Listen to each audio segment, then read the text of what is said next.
Thank you for stopping by. We truly appreciate your time and support.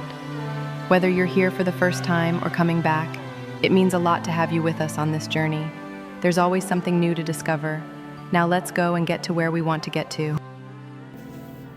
I'm gonna tell you what I wish someone had told me years ago. It is not selfish to leave a relationship that you're unhappy in. It's not. No matter how much you love that other person.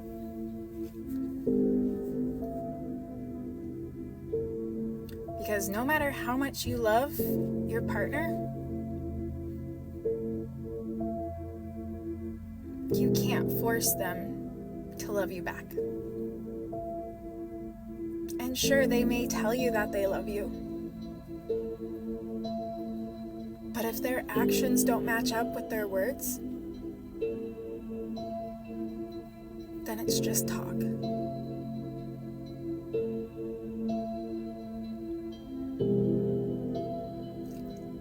I wish I would have left my ex the first time I found out he had hurt me. And that will forever haunt me. I stayed because I loved him, and I thought that's what you did. I thought if you loved someone, you forgave them, and you tried to make it work.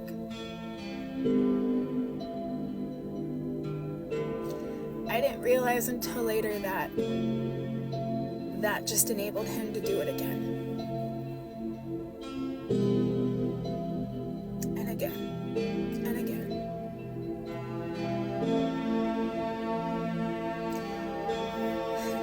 And I spent years crying myself to sleep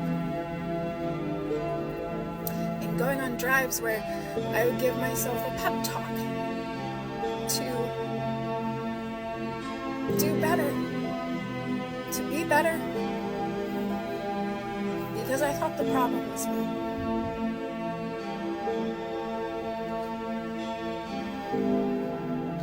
I thought the reason he sought validation from other women was my fault.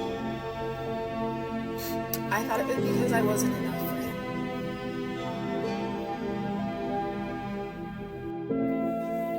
Life is too short to spend with a partner who cannot love you the way that you deserve to be loved. Because there's somebody out there who can and will without having to be asked. And they will be so overjoyed at the opportunity to do so. You know what's really selfish?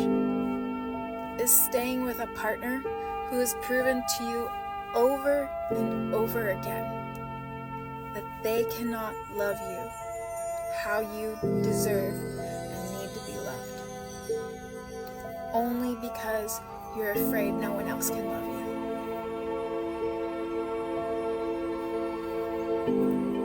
Think about that. Living a life which is filled with ideals is nothing uncommon. But living a life with ideas that hurt you is uncommon, especially if they damage you.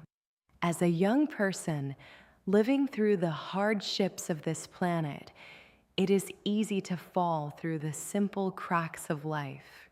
So many choices are left behind attention that you live through the moments instead. You'll go through moment by moment, living the same reality over and over for many lifetimes to come. It is almost your history that shows us your sadness that we must never look it over. I can tell you many stories that would make you feel better, but it's specifically that, which I cannot do. You see, it's those stories that happen to you that you must learn. But I can tell you this. The pain that came from your ideals is only temporary. You see many beautiful things in your life. Don't let them pass you by. And I wanted a divorce. It was December 2019, and he was completely shocked, completely caught off guard, like dumbfounded, devastated, everything else. But the month before that, November of 2019, I remember very clearly having yet another talk with him about how unhappy I was. But this particular conversation, he was in his man cave room playing video games, which was like his favorite activity. And I go walking in and I tell him, like, I really want to talk about our marriage. Like, I'm not happy. It feels like we're roommates at this point, and I don't really have a partner, blah, blah, blah. This man was wearing his headphones because he was playing with a friend and they like talked to each other. He didn't even take his headphones off. He just pulled it off his right ear. This is almost 4 years ago now. I can still remember he pulled it off his right ear. And he didn't pause the game or stop playing. He continued to play a video game while his wife was standing in front of him, telling him how unhappy she was in the marriage. And I remember when he said to me something about like marriage being forever and whatever. And I said to him, well, maybe some marriages aren't meant to last. And he got so mad at me for saying that. But he didn't stop playing video games to have the conversation with me. And if that doesn't perfectly sum up why I divorced this man, then I don't know what does. And I feel like this is a very common trend. I hear about this type of stuff a lot, where the wife had expressed her concerns for months or even years, and then when she finally says, all right, I've done everything I could do, I want a divorce, then the husband's like, what do you mean? What's happening? I love you. Please don't leave me. Please don't take my kids from me. It's like, bitch, you should have put in effort.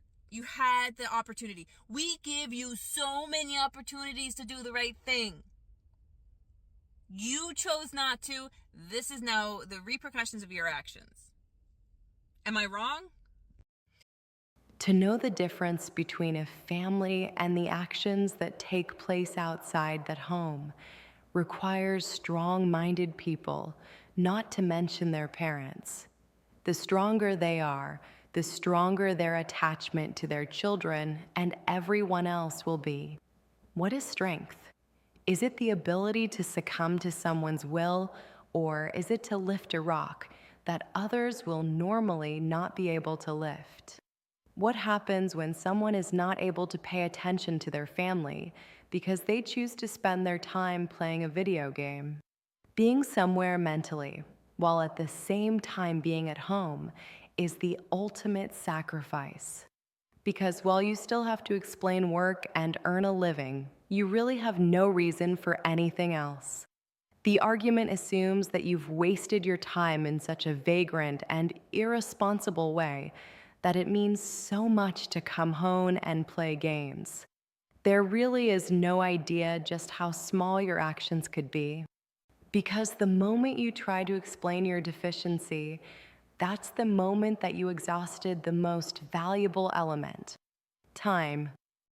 When divorcing a narcissistic wife. Okay, men, tune in. And chances are you're the one that's going to pull the plug on it. That's why you're watching this video. So let's dive into this. Number one, expect for her to love bomb you. Why? Because you're probably amazing supply. That is why you're the one pulling the plug on it, right? You finally saw through her and you finally are deciding to leave. So now what she's going to do, she's going to try to hoover you back in. Because why are you good supply? Chances are you have a thick wallet. You're probably good looking. So you make her look good on the outside, you know, the perfect husband-wife dynamic. And of course, you're an amazing emotional punching bag. That's why you've been with her this whole time and taking it, right? Number two here, once it finally sinks in for her that you're leaving her, what's going to happen? Well, you're going to activate that shame because now she's going to have this image of her as the perfect wife destroyed. So you're going to activate shame, and shame's going to activate anger, and anger is going to activate this extreme rage, which is then going to take us into number three. Three is going to be extreme lies to completely destroy your reputation. So she's going to try to basically deface you in front of everyone. Your work, colleagues, whatever, you know, your family, your friends. She's going to say things like, he used to rape me, or he used to abuse me, or he used to beat me, you know, he used to cheat on me, he was an alcoholic, he abused drugs, he was a gambler, whatever it may be. She's going to do something to destroy your reputation, including blackmail if there's any. Be prepared for it. And she's also going to try to destroy your reputation from your children if you have any. So be prepared for that as well. And you're going to have to undo a lot of that damage. And I know it's going to be really hard, but you're in this fight already. So number 4, remember, when you guys actually go to court, she's going to play the victim card. She's going to turn on that charm, because this is a narcissist and that is what they do. So what's going to happen? Everyone's most likely going to start believing her, right? From the judge to the lawyer, she's going to be this victim, cry on demand, actress, and you're going to look like the worst person in the world, because this is what these people do.